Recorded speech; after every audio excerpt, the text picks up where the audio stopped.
notre peuple de leur incapacité, aujourd'hui avérée, à répondre à ses attentes et aspirations. J'ai enfin décidé de briser ce long silence, de sortir de ma réserve et de m'adresser à vous parce que l'enjeu est de taille.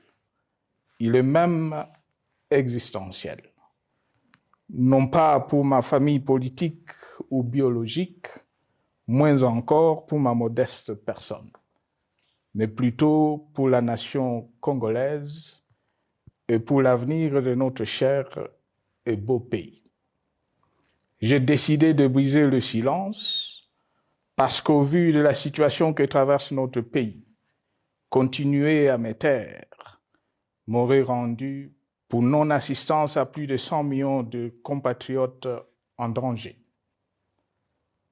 Je saisis cette opportunité pour partager avec vous mes réflexions et participer ainsi à la recherche de la solution à la crise que traverse notre pays, la République démocratique du Congo, terre de nos ancêtres, car il est gravement malade et son pronostic vital engagé.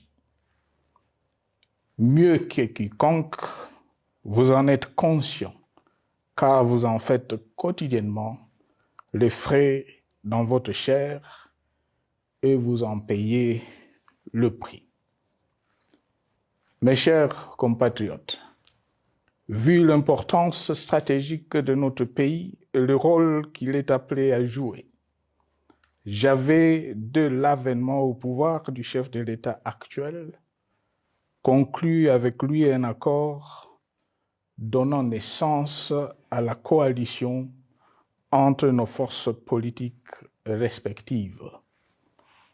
À propos de cet accord, beaucoup de contre-vérités ont été dites, y compris, fort malheureusement, par celui qui est censé connaître la vérité, parce qu'en étant l'un de deux principaux signataires. En attendant qu'au moment opportun, la vérité soit rétablie, preuve irréfutable à l'appui, permettez-moi pour l'instant d'affirmer qu'en ce qui me concerne, la conclusion de cet accord n'avait pour seule motivation que l'intérêt supérieur de la nation.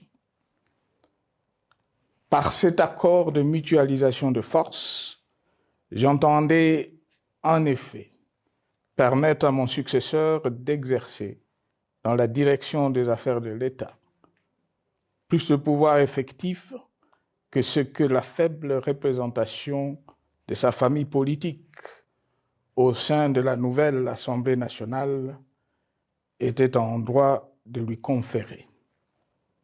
Je voulais par ailleurs faciliter le fonctionnement harmonieux des institutions et éviter à la nation, comme à notre jeune démocratie, d'éventuelles crises politiques qui leur auraient été fatales. Cette première alternance pacifique et civilisée à la tête du pays avait suscité d'autant plus d'espoir qu'en janvier 2019, notre pays s'est trouvé en bien meilleur état qu'au moment de ma propre accession à la magistrature suprême en janvier 2001.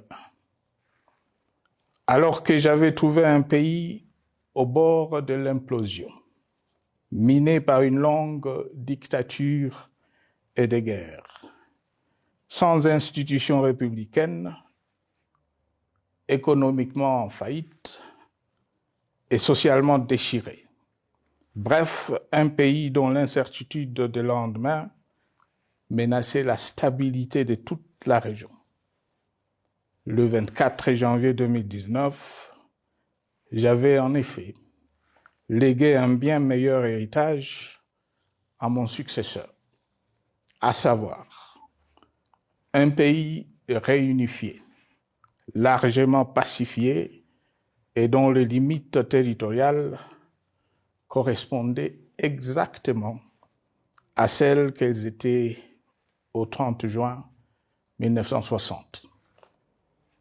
Une nation reconstituée, réconciliée et fière de sa diversité.